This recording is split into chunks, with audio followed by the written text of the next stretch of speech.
Some clerics have defied government bans to establish their own courts to decide divorce cases, child custody issues and financial disputes. Brian Seymour reports that's just the start, as Muslim leaders call for traditional Islamic law to be fully adopted in Australia. What do you think of Sharia law? Of course, Sharia law good. In terms of what? Physical? Or Hitting you. He has hit me in the past, yes.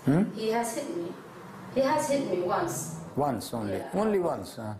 So it means it's not a very serious matter. Do you follow Sharia law? Yes. Is Sharia law #1 or is Australian law #1? Which comes first? Sharia law. Sharia law comes first. All right, thank you. Allah is God, is God, is God. He swears that he doesn't mean divorce. So if he swears that he doesn't mean divorce, so it is not a divorce. Which one comes first? For me as a Muslim, Sharia law comes first.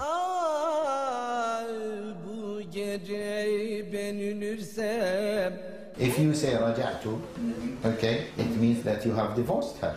Look, I think what we're getting is Sharia law by stealth. This story is about law, not religion, and the conflict when the two collide.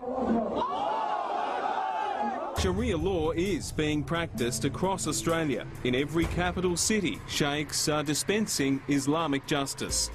We arranged to meet one of them, a sheikh in Sydney's West who presides over hundreds of Sharia divorces each year and adjudicates on financial disputes. At the last minute, he cancelled. So I showed up at his Islamic bookshop anyway.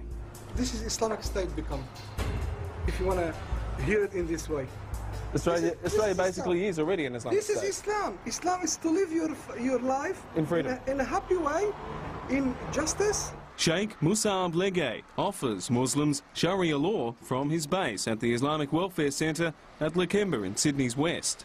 When you have many women that are having their babies out of the marriage, some people they would say we need something to find solution. It's terribly disempowering of women and very destructive of our social fabric for that reason.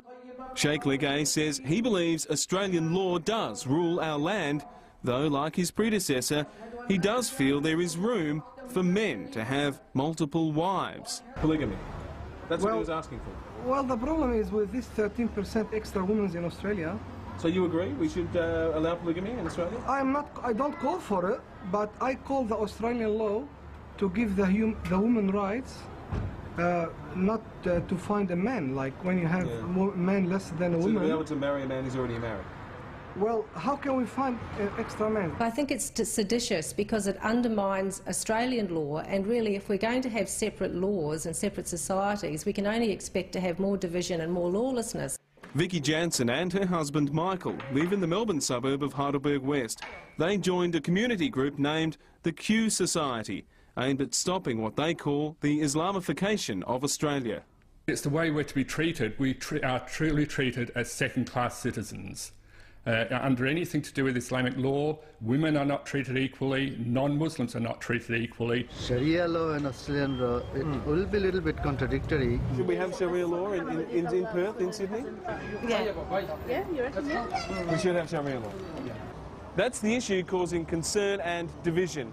Can Sharia law coexist with Australian law so that we still have one law for all? And can we guarantee that Sharia law will not affect non-Muslims? Well, the answer appears to be probably not. There doesn't seem to be a diet Sharia or a Sharia light version over the long term. At least that's the experience overseas. I swear by Allah that I did not mean and intend.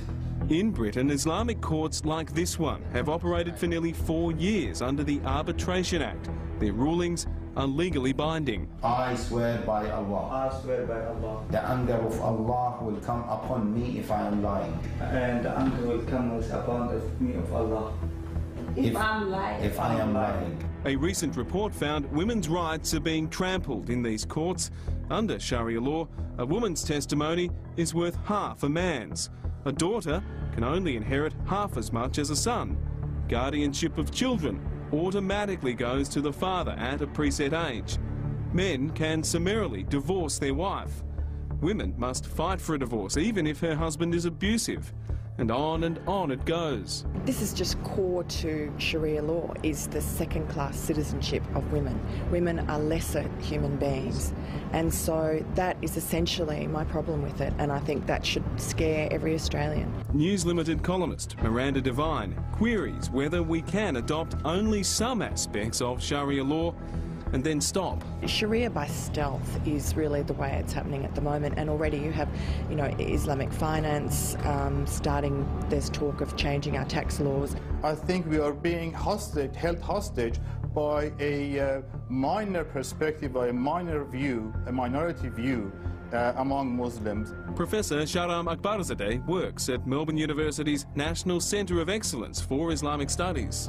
For most Muslims, Sharia simply refers to the spirit of Islam. It simply refers to the value system contained in Islam and Islamic teaching. If you are asking without any reason, you must be sinful. I want to do it the Islamic way. For me, that's the best way. What comes first, Sharia or Australian law? The Sharia is by God. By God? Yeah. That comes first? Of course. Brian Seymour reporting. We'd like to hear from you on this issue. Should Muslims in Australia be ruled by Islamic Sharia law? If you think they should, vote yes on 1902 558 770, or you can vote no by phoning 1902 558 771. Lines close at midnight tonight. You can also vote on our website. That's yahoo7.com.au/today tonight. Now to America.